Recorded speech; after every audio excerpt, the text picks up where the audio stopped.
Hello વિદ્યાર્થી મિત્રો, તો આજે આપણે સ્વાધ્યાય 1.1ના આગળના દાખલા જોઈશું.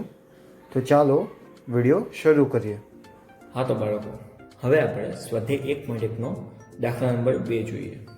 તો સવાલ એનો એવું કંઈક છે કે કોઈ એક પ્રશ્નોત્તરીમાં સાચા જવાબ માટે ધન અંક આપવામાં આવે છે અને ખોટા જવાબ માટે ઋણ અંક આપવામાં આવે છે.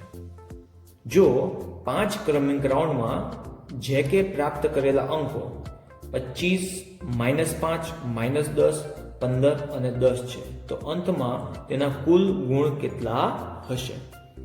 તો બાળકો, સવાલ કંઈક એવું કહે છે કે ભાઈ એક કોઈ પ્રશ્નોત્તરી છે. હવે પ્રશ્નોત્તરી એટલે જે આપણે ક્વિઝ રમીએ છીએ કે જેમાં સવાલ જવાબ પૂછવામાં આવે છે, એને ગુજરાતીમાં પ્રશ્નોત્તરી કહેવાય. તો એમાં સાચા જવાબ માટે ધન અંક આપવામાં આવે છે. હવે તમે જોયું હોય કે કોઈ પણ ક્વિઝ કોમ્પિટિશન હોય તો તેમાં સાચા જવાબ માટે પ્લસ પોઈન્ટ આપવામાં આવે છે. તો એ પ્લસ પોઈન્ટને અહીંયા કીધું છે ધન અંક, અને ખોટા જવાબ માટે માઇનસ પોઈન્ટ મળે છે. તો અહીંયા એને કીધું છે ઋણ અંક આપવામાં આવે છે. તો હવે કોઈ જેક નામનો વિદ્યાર્થી છે, તો તેણે 5 રાઉન્ડમાં પ્રાપ્ત કરેલા અંકો પહેલામાં 25 છે, બીજામાં -5 છે, ત્રીજામાં -10 છે, ચોથામાં 15 છે અને પાંચમામાં 10 ગુણ છે. તો અંતમાં તેના કુલ ગુણ કેટલા હશે? તો મને ખબર છે બાળકો કે તમે નાના હતા ત્યારે ભણી ગયા હતા કે જો પ્રશ્નમાં તમને કુલ શબ્દ કીધો હોય તો આપેલી જે માહિતી છે એનો શું કરવો પડે? સરવાળો. તો અહીંયા તમે 5 રાઉન્ડમાં મળેલા ગુણનો સરવાળો કરશો તો તમને કુલ ગુણ મળશે. તો એની માટે પહેલા તો આપણે 5 રાઉન્ડના માર્ક્સનો એટલે કે ગુણનો સરવાળો કરવો પડે. તો આપણે લખીએ કે અહીંયા પહેલા લખશું, તેથી આપણે ડાયરેક્ટ લખીએ કે ભાઈ 5 રાઉન્ડમાં મળેલા કુલ અંક કેટલા છે? અંક એટલે અહીંયા લખીએ આપણે ગુણ. તો કેટલા છે? 25 પ્લસ -5 પ્લસ -10 પ્લસ 15 પ્લસ 10. તો હવે સૌપ્રથમ આપણે એમ કરશું કે જે ધન અંક છે તેની એક બાજુ લઈ લઈએ અને ઋણ અંક છે તેને એક બાજુ લઈ લઈએ, એટલે આપણને સરળતા પડશે. તો કે ભાઈ પહેલા લઈએ 25, પછી આ જે 15 છે એને પહેલા લખીએ, પ્લસ 10 ને પહેલા લખીએ, હવે પછી લખીએ -5 પ્લસ -10. આવું આપણે એટલા માટે કર્યું બાળકો કે જે પહેલા સરવાળા માટે જે ધન આંકડા છે તેનો આપણે સરવાળો કરી લઈએ અને પછી જે ઋણ છે એનો સરવાળો કરીએ એટલે આપણને સરળ પડે. તો 25 પ્લસ 15 કેટલા થાય? 40. 40 પ્લસ 10 કેટલા થશે? તો કે ભાઈ 50. તો આ 3નો સરવાળો શું આવ્યો? 50. હવે અહીંયા વચ્ચે પ્લસની નિશાની છે તો પ્લસ. હવે જો -5 પ્લસ -10 એટલે હું તમને એમ ડાયરેક્ટ કહું કે ભાઈ -5 માં -10 ઉમેરીએ તો કેટલા આવે? તો કે ભાઈ -15 આવે. -15 આવે, કારણ કે જો અહીંયા બંનેની નિશાની કેવી છે? સરખી છે. સરખી નિશાની વાળા આંકડા હોય તો તેનો સરવાળો કરવાનો અને તેની નિશાની મૂકી દેવાની. તો 5 અને 10 નો સરવાળો કેટલો આવે? 15, અને બંને માઇનસ છે તો આગળ માઇનસની નિશાની મૂકી દેવાની. તો અહીંયા જવાબ શું આવશે? -15. ચલો આમાં ખબર પડશે. તો હવે આપણે જોઈએ કે હવે જો પાછું આવ્યું પ્લસ માઇનસ, તો કે ભાઈ માઇનસ. તો અહીંયા આપણે લખીએ 50 -15. તો હવે તો તમને આવડશે 50 - 15 કેટલા આવે? તો કે ભાઈ 35. તો આમ 5 રાઉન્ડમાં મળેલા કુલ અંક એટલે કે છેલ્લે એનો ટોટલ સરવાળો કેટલો થયો? તો કે ભાઈ 35 અંક. તો 5 રાઉન્ડના અંતે જે કે પ્રાપ્ત કરેલા કુલ ગુણ 35 હશે. તો આમાં જવાબમાં ખબર પડશે બાળકો. તો હવે આગળનો દાખલો જોઈએ. હા તો બાળકો, હવે આપણે દાખલા નંબર 5 જોઈએ. તો દાખલા નંબર 5ની રકમ કંઈક એવું કહી છે કે મોહન તેના બેંકના ખાતામાં ₹2000 જમા કરાવે છે અને બીજા દિવસે તેમાંથી ₹1642 ઉપાડે છે. જો ઉપાડેલ રકમને ઋણ પૂર્ણાંક વડે દર્શાવાય તો જમા કરાવેલ રકમને તમે કઈ રીતે દર્શાવશો? ઉપાડ પછી મોહનના ખાતામાં કેટલી સિલક છે તે શોધો. તો બાળકો હવે અહીંયા કંઈક એવું કહેવા માંગે છે કે મોહન નામનો એક વ્યક્તિ છે, તેના બેંકના ખાતામાં એટલે કે બેંકના એકાઉન્ટમાં સૌપ્રથમ ₹2000 જમા કરાવે છે. હવે બાળકો આ જે સિમ્બોલ છે તે રૂપિયાનો સિમ્બોલ છે. ઓકે, પહેલાં તો ₹2000 જમા કરાવે છે અને બીજા દિવસે પાછા તેમાંથી ₹1642 ઉપાડે છે. ઓકે, હવે અહીંયા એવું કીધું છે, જો ઉપાડેલ રકમને ઋણ પૂર્ણાંક વડે દર્શાવાય, એટલે કે અહીંયા ઉપાડેલ રકમ કઈ છે 1642, જો એને ઋણ પૂર્ણાંક એટલે માઇનસ વડે દર્શાવીએ તો જમા કરાવેલ રકમને તમે કઈ રીતે દર્શાવશો?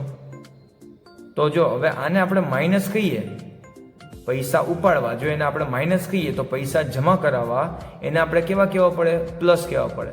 તો આ રકમને આપણે કેવી કહીશું? પ્લસ. તો અહીંયા લખીએ,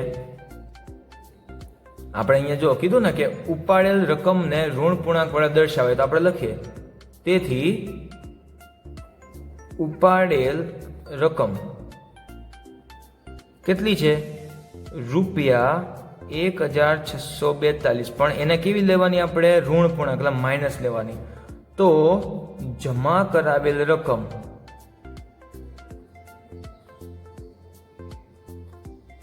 કેટલી હતી? જમા કરાવેલ રકમ તો ₹2000. એને આપણે કેવી ગણવી પડે? તો કે ભાઈ ધન. ચલો ઓકે, આમાં ખબર પડશે બાળકો. તો હવે કીધું છે ઉપાડ પછી મોહનના ખાતામાં કેટલી સિલક છે તે શોધો. હવે કેટલી સિલક એટલે શું ખબર છે? કે તમારી પાસે જે ટોટલ રકમ હતી એમાંથી આપણે કંઈક ઉપાડ કર્યો. ઉપાડ કર્યો એટલે શું? એમાંથી આપણે કંઈક કાઢ્યા પૈસા. તો હવે તમારી પાસે કેટલા રૂપિયા બાકી વધ્યા તે શોધવાના છે. તો પેલા એની પાસે કેટલા રૂપિયા હતા? 2000. એમાંથી 1642 તે ઉપાડે છે. એટલે ઉપાડે એટલે શું? માઇનસ કરે છે. એટલે અહીંયા તમારે બાદબાકી કરવી પડશે અને જે જવાબ આવે એ તમારી સિલક વધશે. તો ચાલો આપણે જોઈએ. તેથી આપણે લખીએ, ખાતામાં બાકી વધેલ સિલક. તો કે ભાઈ પેલા કેટલા રૂપિયા હતા? તો કે ભાઈ 2000. એમાંથી કેટલા ઉપાડે છે? 1642. તો કેટલા વધશે બાળકો? તો કેટલા વધશે? તો જોઈએ. તો કે ભાઈ 2000 માઇનસ 1642. 0 માંથી 2 જશે નહીં, તો બાજુમાંથી વધી લેવી પડશે. અહીંયા 0 છે તો અહીંયાથી આપણે કંઈ ભાગ નહીં લઈ શકીએ.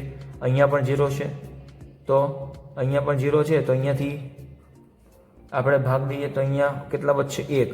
અહીંયા કેટલા આવશે? 9. અહીંયા કેટલા આવશે? 9. અહીંયા કેટલા આવશે? 10. તો 10 માઇનસ 2 કેટલા આવે? 8. 9 માઇનસ 4 કેટલા આવશે? 5. 9 માઇનસ 6 કેટલા આવશે? 3. 1 માઇનસ 1 કેટલા આવે? 0. તો કેટલા રૂપિયા વધ્યા? 358 રૂપિયા વધ્યા. તો અહીંયા જવાબમાં આપણે લખી દઈએ. તેથી બાકી વધેલ સિલક કેટલી આવી? તો કે ₹358. ઓકે, કેટલા આવી? ₹358. તો છેલ્લે તમારે લખી નાખવાનું કે આથી બાકી વધેલ સિલક ₹358 છે. તો દાખલામાં ખબર પડી બાળકો? તો ચાલો હવે એના આગળના દાખલા જોઈએ. હા તો બાળકો, હવે આપણે દાખલા નંબર 3 જોઈએ. તો દાખલા નંબર 3ની રકમ એવું કંઈક કહે છે, સોમવારે શ્રીનગરનું તાપમાન -5 ડિગ્રી સેલ્સિયસ હતું અને મંગળવારનું તાપમાન 2 ડિગ્રી સેલ્સિયસ ઓછું થયું. તો મંગળવારે શ્રીનગરનું તાપમાન શું હતું? બુધવારે તાપમાન 4 ડિગ્રી સેલ્સિયસ વધી ગયું. તો આ દિવસે તાપમાન કેટલું હતું? તો બાળકો, અહીંયા રકમમાં તમને 3 દિવસના તાપમાન આપવામાં આવ્યા છે.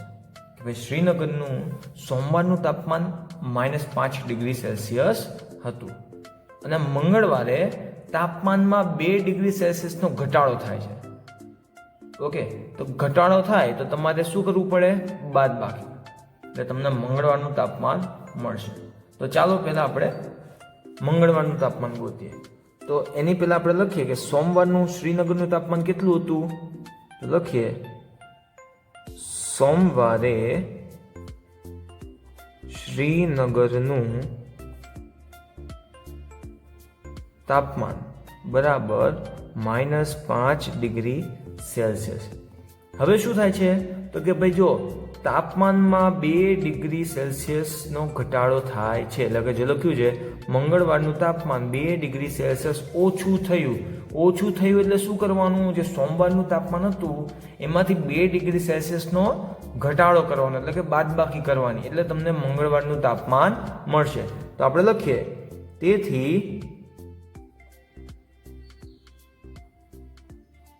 મંગળવારે 2 ડિગ્રી સેલ્સિયસ તાપમાન ઓછું થયું. એટલે મંગળવારનું તાપમાન કેટલું હશે? તેથી મંગળવારનું તાપમાન બરાબર સોમવારે કેટલું તાપમાન હતું? તો કે ભાઈ -5 ડિગ્રી સેલ્સિયસ. એમાંથી 2 ડિગ્રી સેલ્સિયસનો શું થયો? ઘટાડો. એટલે લખવાનું -2 ડિગ્રી સેલ્સિયસ. તો હવે બાળકો જોજો, બંને આંકડા કેવા છે? માઇનસ છે, એટલે કે -5 અને -2. તો તમને ખબર છે કે માઇનસ માઇનસ ભેગા થાય ત્યારે શું થાય? પ્લસ થાય. એટલે કે તમારે 5 અને 2 નો શું કરવાનો? સરવાળો. તો 5 અને +2 કેટલા થાય? 7. પરંતુ જવાબમાં છેલ્લે મોટા આંકડાની નિશાની આવે. એટલે મોટો આંકડો કોણ છે? મોટો આંકડો તો કે ભાઈ 5, અને 5 આગળ શેની નિશાની છે? માઇનસની. તો જવાબ શું આવશે? મંગળવારનું તાપમાન -7 ડિગ્રી સેલ્સિયસ. કેટલું મળ્યું? તો -7 ડિગ્રી સેલ્સિયસ તાપમાન મળ્યું. કારણ કે તમે સંખ્યા રેખા હોય એમાં તમે ઘટાડો કર્યો એટલે ડાબી બાજુ જવું પડે. એટલે કે જો ઓછું થયું એટલે શું? ધારો કે અહીંયા -5 ડિગ્રી સેલ્સિયસ તાપમાન હોય તો તમારે ઓછું થવાનું. હવે સંખ્યા રેખામાં ડાબી બાજુ જઈએ એમ તાપમાનમાં ઘટાડો થાય. તો આપણે કેટલો ઘટાડો કરવાનો છે? 2 ડિગ્રી સેલ્સિયસનો તાપમાન ઘટાડવાનો.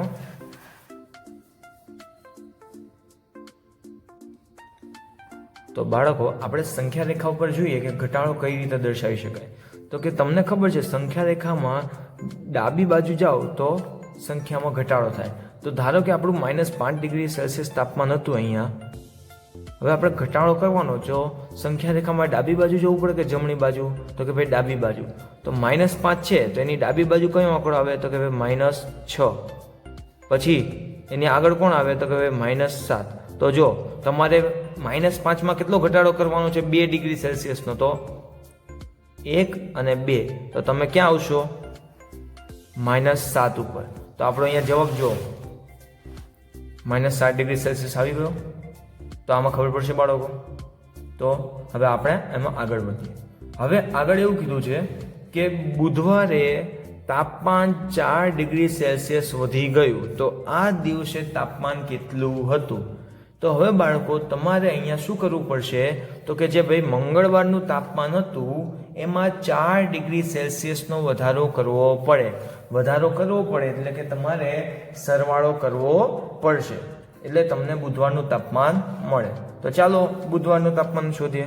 તો કે ભાઈ બુધવારે તાપમાનમાં કેટલો વધારો થયો? તો કે ભાઈ 4 ડિગ્રી સેલ્સિયસ વધારો થયો. તેથી બુધવારનું તાપમાન, તો કે ભાઈ મંગળવારનું તાપમાન કેટલું હતું? -7 ડિગ્રી સેલ્સિયસ. ઓકે, એમાં હવે તમારે પ્લસ કરવા પડશે. કેટલા પ્લસ કરવા પડશે? 4 ડિગ્રી સેલ્સિયસ. તો હવે પાછું અહીંયા જો માઇનસ પ્લસ, તો કે ભાઈ માઇનસ, એટલે તમારે 7 અને 4 ની શું કરવી પડે? બાદબાકી. તો 7 -4 કેટલા આવશે 3 અને જવાબમાં નિશાની કોની આવે તો કે ભાઈ મોટા આંકડાની તો મોટો આંકડો કોણ છે 7 ની આગળ કઈ નિશાની છે તો કે ભાઈ માઇનસની તો જવાબમાં શું આવશે -3 ડિગ્રી સેલ્સિયસ તો આમાં ખબર પડશે બાળકો તો આ આપણો હતો દાખલા નંબર 3 તો ચાલો હવે આગળનો દાખલો જોઈએ હા તો બાળકો હવે આપણે દાખલા નંબર 5 જોઈએ તો દાખલા નંબર 5 ની રકમ કંઈક એવું કહી છે કે મોહન તેના બેંકના ખાતામાં ₹2000 જમા કરાવે છે અને બીજા દિવસે તેમાંથી ₹1642 ઉપાડે છે જો ઉપાડેલ રકમને ઋણ પૂર્ણાંક વડે દર્શાવાય તો જમા કરાવેલ રકમને તમે કઈ રીતે દર્શાવશો ઉપાડ પછી મોહનના ખાતામાં કેટલી સિલક છે તે શોધો તો બાળકો હવે અહીંયા કંઈક એવું કહેવા માંગે છે કે મોહન નામનો એક વ્યક્તિ છે તેના બેંકના ખાતામાં એટલે કે બેંકના એકાઉન્ટમાં સૌપ્રથમ ₹2000 જમા કરાવે છે હવે બાળકો આ જે સિમ્બોલ છે તે રૂપિયાનો સિમ્બોલ છે ઓકે પહેલાં તો ₹2000 જમા કરાવે છે અને બીજા દિવસે પાછા તેમાંથી ₹1642 ઉપાડે છે ઓકે હવે અહીંયા એવું કીધું છે જો ઉપાડેલ રકમને ઋણ પૂર્ણાંક વડે દર્શાવાય એટલે કે અહીંયા ઉપાડેલ રકમ કઈ છે 1642 જો એને ઋણ પૂર્ણાંક એટલે માઇનસ વડે દર્શાવીએ તો જમા કરાવેલ રકમને તમે કઈ રીતે દર્શાવશો તો જો હવે આને આપણે માઇનસ કહીએ પૈસા ઉપાડવા જો એને આપણે માઇનસ કહીએ તો પૈસા જમા કરાવવા એને આપણે કેવા કહેવા પડે પ્લસ કહેવા પડે તો આ રકમને આપણે કેવી કહીશું પ્લસ તો અહીંયા લખીએ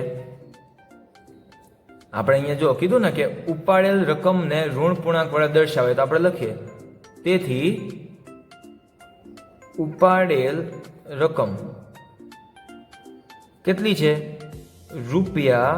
₹1642 પણ એને કેવી લેવાની આપણે ઋણ પૂર્ણાંક એટલે માઇનસ લેવાની તો જમા કરાવેલ રકમ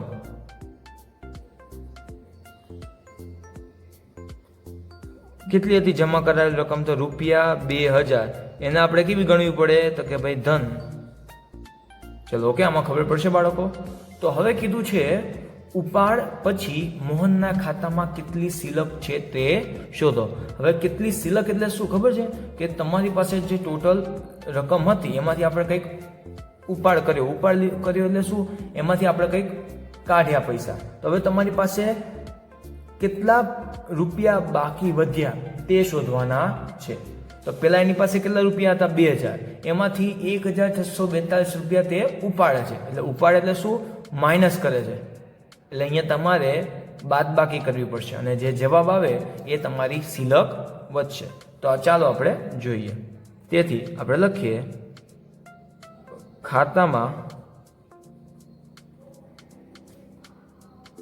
બાકી વધેલ સિલક તો કે ભાઈ પેલા કેટલા રૂપિયા હતા તો કે ભાઈ 2000 એમાંથી કેટલા ઉપાડે છે 1642 તો કેટલા વધશે બાળકો તો કેટલા વધશે તો જોઈએ તો કે ભાઈ 2000 માઇનસ 1642 0માંથી 2 જશે નહીં તો બાજુમાંથી વધી લેવી પડશે અહીંયા 0 છે તો અહીંયાથી આપણે કંઈ ભાગ નહીં લઈ શકીએ અહીંયા પણ 0 છે તો અહીંયા પણ 0 છે તો અહીંયાથી આપણે ભાગ દઈએ તો અહીંયા કેટલા વધશે 1 અહીંયા કેટલા આવશે 9 અહીંયા કેટલા આવશે 9 અહીંયા કેટલા આવશે 10 તો 10 માઇનસ 2 કેટલા આવે 8 9 માઇનસ 4 કેટલા આવશે 5 9 માઇનસ 6 કેટલા આવશે 3 1 માઇનસ 1 કેટલા આવે 0 તો કેટલા રૂપિયા વધ્યા 358 રૂપિયા વધ્યા તો અહીંયા જવાબમાં આપણે લખી દઈએ તેથી બાકી વધેલ સિલક કેટલી આવી તો કે ₹358 ઓકે કેટલા આવી ₹358 તો છેલ્લે તમારે લખી નાખવાનું કે આથી બાકી વધેલ સિલક ₹358 છે તો દાખલામાં ખબર પડી બાળકો હા તો બાળકો, આજના વિડીયોમાં બસ આટલું. બાકીનું આના આગળના વિડીયોમાં જોઈશું. ત્યાં સુધી મળીએ નેક્સ્ટ ટાઈમ.